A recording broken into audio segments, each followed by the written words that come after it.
Well, he's waited patiently. Let's bring him on now. The former senior correspondent for ABC, longtime White House correspondent. He's Jim Avila. What up? And his takes on the world and what's happening in politics in this country and beyond, so clean. And I'll remind you, Jim Avila was the guy who said there will not be a red wave. The much talked about red wave in the midterms will not materialize. And he gave you all the reasons. He showed the math. And that math was exactly what happened. So I give him a little credit for that as well. So I wanted to ask you, just apropos of elections, and apropos is a ding word, of course. And then I want to talk about something that we didn't talk about last hour. We touched on Sinema a bit last hour. I want to start, though, with the shakeup on the Democratic side of putting South Carolina first. I know we touched on this last time, but I want to ask you something else we didn't touch on. And that is, because you mentioned in our last conversation when we talked about this last Friday, you, Jim Avila, said, well, you know, this is a different demography. You know, South Carolina, much more in the way of a black vote, for example, in South Carolina. It carried Biden probably in the primaries to put him top of ticket in 2020. You talked about the fact that you would have liked to have seen it be Nevada because there is more of a cross-section, certainly more of a Latino population there. So I come around to this. Is this a little of the Democratic Party, now controlled by Biden people, working the system? I'm not going to say gaming the system, but working the system to try to ensure ways in which Biden could prevail in primaries and end up top of ticket again?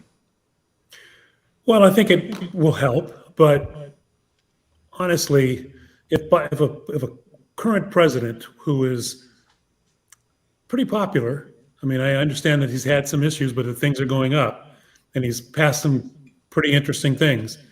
A sitting president is going to win the primaries no matter what. So I don't think that, I mean, if they're not changing it to change the outcome. Okay. I really believe that, first of all, very few people are going to run against Joe Biden in the Democratic Party if he decides to run. He's a sitting president who did a great job during the off midterms, and nobody can really criticize him for that. He's dealing with a difficult economy that is still kind of getting through the pandemic, and the pandemic's not over. We're going to have some more problems here. So all in all, he's gotten some pretty high marks. I don't think that they're changing it for this election. I think they are changing it, for in my opinion, for the right reasons. New Hampshire does not represent a Democratic coalition. It does not represent, Iowa doesn't either. There's very few, Iowa's all Republican. So why not start in places that are more representative of the party? And I think that's what they're doing. I really do believe in this case.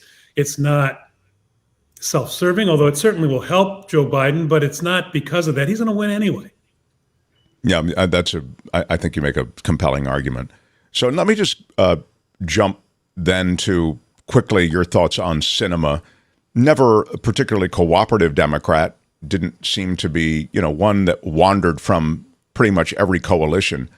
Michael Shore was saying that, she didn't really show up to many meetings to caucus for the Democrats before. And so now, he didn't see it as as big a deal. How does it land with you? Well, I don't think it's a big deal for the Democratic Party. I think it's a big deal for her. This is a move designed just to give her a chance of being reelected. She has about a 20% approval rating among Democrats in Arizona. She is not going to win the Democratic primary if they put up a good candidate, and they have a good candidate ready to go. So this is her way of trying to get the Democratic Party from primarying her. This is totally self-serving. It is totally a desperate effort to get reelected. And, it might work, because if she runs as an independent, which appears what she's doing, and the Democrats put up a candidate, they're going to split the Democratic vote and a Republican's going to win. So the Democratic Party is going to be reluctant to put up a candidate against her. She is not very helpful to the Democratic Party, but she's better than a Republican. And so my guess is this is a tactical move on her part, and I think it's probably going to be successful. The former president, Donald Trump, the Mar-a-Lago suit that he had, trying to prevent investigators from looking at the documents, he was ruled upon in an appeals court, and he lost that in appeal. And he was talking about essentially that the FBI seizure of documents was illegal, and he declined. I mean, Trump and his people declined to appeal that decision. That sends you a message? Well, I think the whole Trump organization and Trump himself, the campaign organization, are sending a message right now. Where is Donald Trump? This is the quietest he has been since, in about 6 months. He announces a campaign, which is kind of for re-election, for election in 2024. It's panned by almost everybody as far as his speech is concerned. It was low key for him. It wasn't very exciting. It was his attempt to prevent him being, in my opinion, indicted right away. That's what the only successful situation that happened because of Donald Trump declaring an early candidacy is that he made Merrick Garland appoint a special prosecutor, which in the end is going to bite him in the butt anyway. I think this guy is after him, and all of his moves are designed to indict Donald Trump, and I still believe he'll be indicted before summer. I think they are really on him. I think he's being quiet and trying, he's searching for some kind of reprieve in some way, and the options are narrowing. And so we're hearing less and less of him, which is really great. The other shoe to drop is going to be the indictment. I mean, his organization has already been convicted of being a fraud and tax fraud. His tax information has been turned over to the January 6th committee, which is going to include that information in their report, which will be by the end of the year. He has nothing. His winning. We're going to get so tired of winning. He hasn't won in a long time, and he is in big trouble. So, why he didn't. Maybe somebody convinced him finally that he's not going to win an appeal, and even the Supreme Court has ruled against him. Well, that's the point. You were hearing that he was going to appeal everything up to the Supreme Court level, and of course, now to hear that they're not appealing does send a message. And of course, that special master was overturned. They were going to appeal that, but then they didn't.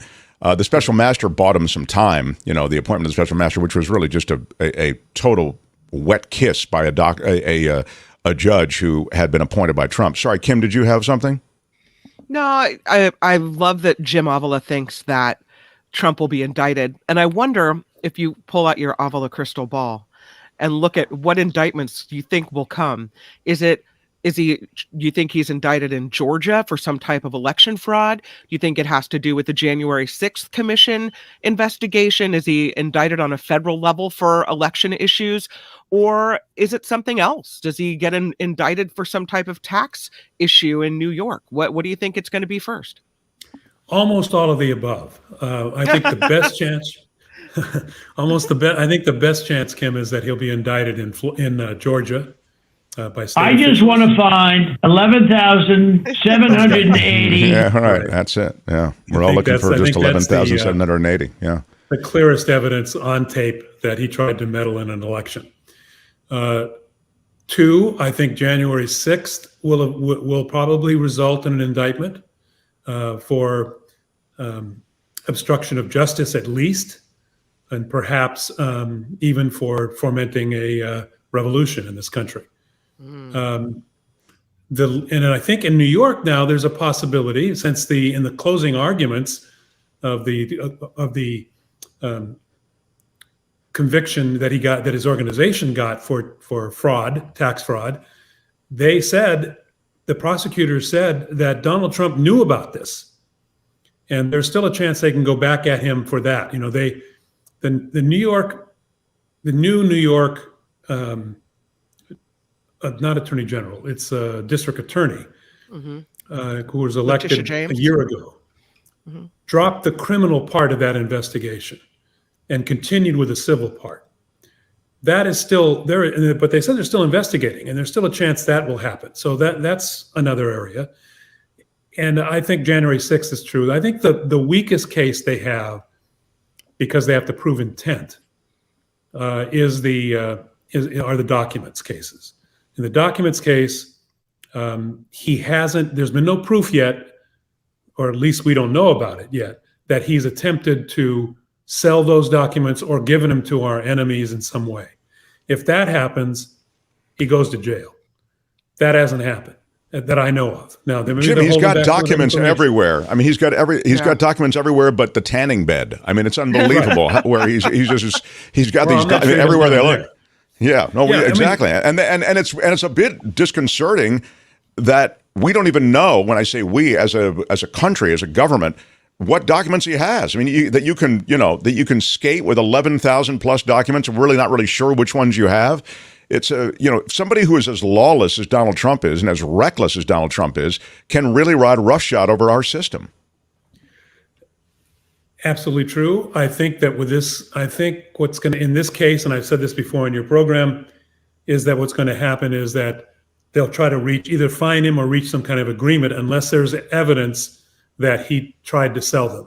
Donald Trump, if we know nothing about Donald Trump, we know that he's an egomaniac.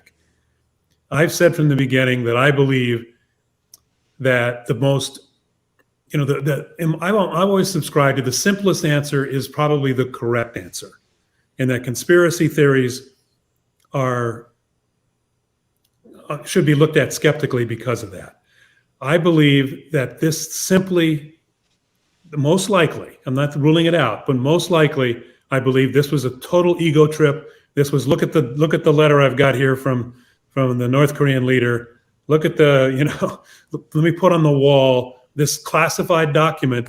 Let me show you what I got here in my desk drawer. It's all about Trump trying to tell people that he's still important, that he's still, he's 45, never calls himself former president. He calls himself the 45th president. That's what I believe it is. And I don't think the Justice Department, of all the things they have, are going to take him and try him on that case. That's they don't like to lose, the DOJ. And that's a case where it's a chance here they will lose.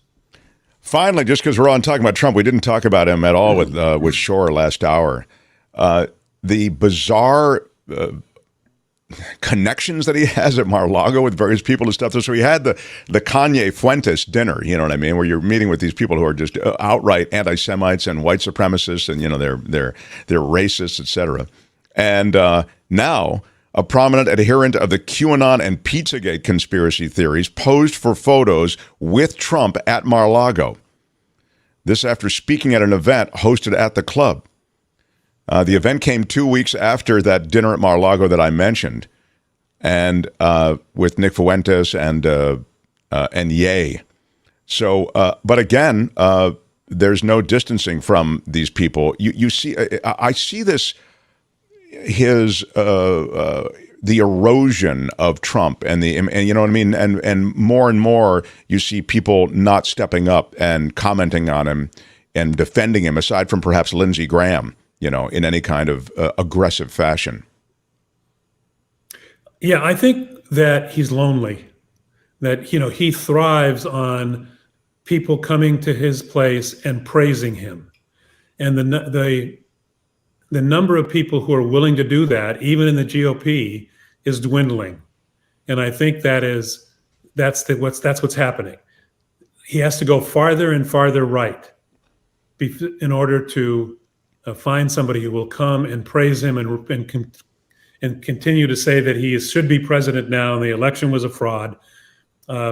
Those people are narrowing, and he has to go all the way to the QAnon crazies and the hate people to find those people who come to Mar-a-Lago.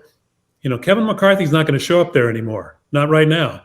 And the rest of the Republicans I'm not even sure. Well, maybe crazy Marjorie Taylor Greene will show up, but it's going to be less and less, and fewer people who have any kind of real status in the Republican Party are going to show up and praise him. So, he's dining with the crazies and pretending he doesn't know who they are, but he does know who they are. He absolutely does. You can find Jim Avila here on Fridays with his political takes so clean and eerily accurate. I mentioned again his perfect predictions on the midterms, and his notions about Trump seem to be landing. It was a perfect call. It was. Good one, John. It's John's parting last shot from John. Yeah, John's last day. He's hitting them hard. Yeah. Thanks. Maybe I'll talk to Kim next week, huh? Yeah. So Kim, Jim will be with you. Yeah. That'd be I great. love that. Can we talk about Mark? We absolutely will. I'm always You have willing to do some that. good stories you can give Chat us on up? occasion. Yeah. There you Yeah. go. Kim, how are you? Chat on All right. occasion about Mark that only I know. I mean, Oh, I'm going to do well. some hard-hitting reporting. I want all the dirt, all of it. Man. Well, Sayonara, sucker. that'll be sayonara for me. There's Maybe you enough can dirt ask to him go about the around. disco light in the background. Oh yeah, Yeah, well that's Jim's. A lot of people are commenting on the under your TV. There's a kind of you can see those lights that flash different colors. Yeah, Oh, people yeah. are commenting on those. I'm kind of embarrassed to say what that is. Oh, now you have to tell us. It's a mood ring. It's a mood ring. It's isn't kind it? of a mood ring. If I touch it, it flashes a different color in my girlfriend's place.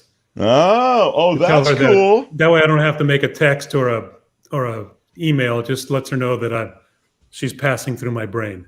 Oh, that's that is sweet, so actually. I know it's kind of sweet. but Oh it's my embarrassing. God, it's Sorry, well, I had that up there. that's very lovely, actually. It's fantastic. Yeah, it really So, is. take the sweet out of it. Can we call it the booty call light? Like, Oh, There you how go. dare Well, she looks you, too far Kim. away for a booty call, but yeah. That is really all right. Good luck with Kim next week. Jim Avila, everybody. Thanks, Jim. Yeah. Oh my God, Kim, please. Have some dignity. My God. Which one do you use, Mark Thompson? Use Mark Thompson. I go lower. The Mark Thompson Show. It kind of looked like he was ignoring her calls, though. Sure, you save that until he's off. Yeah, Right. of course. Yeah.